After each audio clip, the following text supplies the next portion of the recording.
Yo, what is up, fam? Welcome back to All Things Dope. And my God, this may or may not contain spoilers. I will do my best to not have any spoilers in it, but please don't hold me to it, alright? I'm sorry ahead of time. Now, get into it. John Wick 2. First off, I hated the marketing for this movie. Like, I liked the first trailer. The second trailer was all of the TV spots and the terrible music that they had to it. It just didn't feel like the music fit what John Wick was. I get that they wanted to have like a classical vibe because he's going to Rome and, you know, all these other things, but there was no need for it. Absolutely no need for it, because none of that music is actually in the movie. Terrible marketing. However, the movie is amazing. John Wick 2, it is an absolute must see. If you do not have any kind of plans at all this weekend, definitely go check out John Wick 2 in whatever format, because it's worth every single penny. This movie had everything that I wanted in it. Everything that I wanted in it. Most sequels totally suck. You can watch the XXX Return of Xander Cage review just to see what I'm talking about. Most sequels have a very hard time coming back after the original was so good, so well received. Most sequels, honestly, they tank. I mean, you can look at things like the latest Resident Evil movie, the latest Underworld movie. None of those movies were asked for, first off, and none of those movies ever got paid off. I would even say that it may be better than the first one. I lost track of the body count. To me, in an action movie, the action is so well maintained. Like, there's never really a moment where things kind of slow down or things kind of sizzle on anything. No, the action keeps going every single frame of this movie. There is something going on that has something that pushes forward the story, and I really enjoyed that, man. So this is going to be kind of a spoilery. I'm not going to reveal anything as far as like the way that the movie ends or anything like that. Not in this section, alright? But I do kind of want to just break down where we find John. After the events of the first movie, which if you haven't seen, you should definitely check out. But after the events of the first one, this actually picks up maybe like a few weeks later. Maybe, I want to say maybe like 2-3 months after that movie completed, this is where we pick up. And it's a great place to pick up because you don't want a whole lot of time filling in, because you always have questions like, what happened here? What happened there? How did he end up here? No, they answer all of that. They pick up literally like 2-3 months after the original movie ended.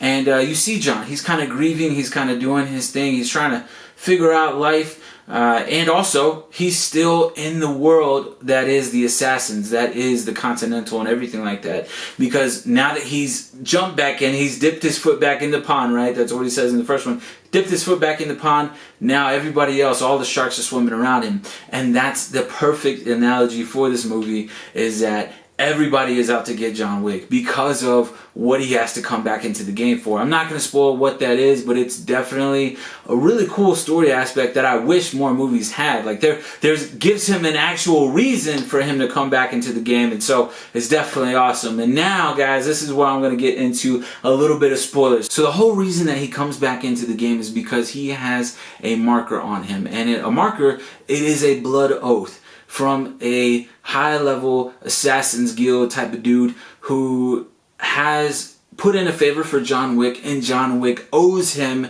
a favor, no questions asked. And his favor, obviously, is to become one of the 12 head guys at the table of the Assassins that gets to call all the shots. He doesn't want to do it originally, but his house gets blown to smithereens by the same guy. John knows that he has no choice but to do this favor so that he can be left alone. All John Wick wants to do is be in peace. And with this blood marker against him, he will never be at peace. So he goes along his journey. The action pieces of this movie are insane. Probably some of the best choreographed, not only fight scenes, but gun scenes as well. There's one part in the whole movie where there is no music at all, and I really liked it. I didn't like it at first. I was like, hey, wait, where's the music? But as we progress through the fight scene, all you hear is just pow, pow, pow, pow. Just all these explosions and guns like going off, like, and it's loud, like really loud. Like, you can tell, like, oh my gosh, this battle is fierce. First, it kind of threw me a little bit because that was one of the things that I really liked about John Wick 1 was the music that they had going along with the fight scenes and the club scenes and all the gun scenes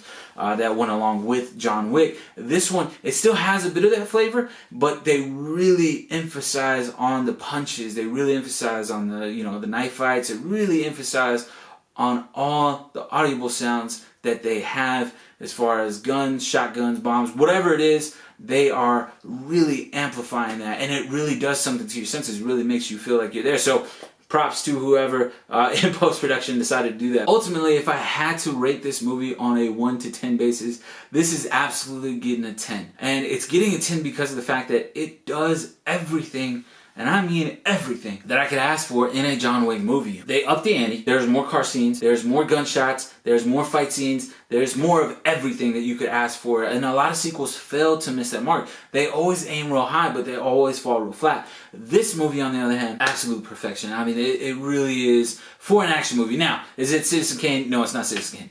But for an action movie, it is hands down. You are going to get your money's worth with this movie. It is a masterpiece. It is a beautiful, beautiful masterpiece in the action cinema genre. There's probably only one little teeny bitty thing that I didn't like, and this is just a criticism. It's not, the movie works well even with it, right?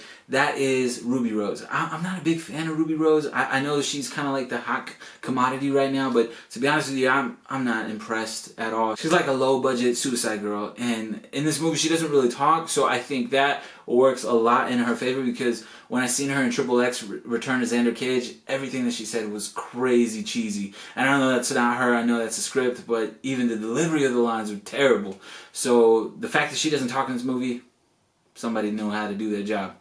Anyways, guys, but I would definitely recommend it. Absolutely. 10 out of 10. Certified dope. You heard it first from your boy Chris Vargas. Definitely go watch this movie. If you like this video, go ahead and throw a like on it. If you want to subscribe, go ahead and subscribe. Share it out to your friends. I do appreciate you watching it, guys. Thank you so much. I hope you guys have a wonderful weekend. I'm out.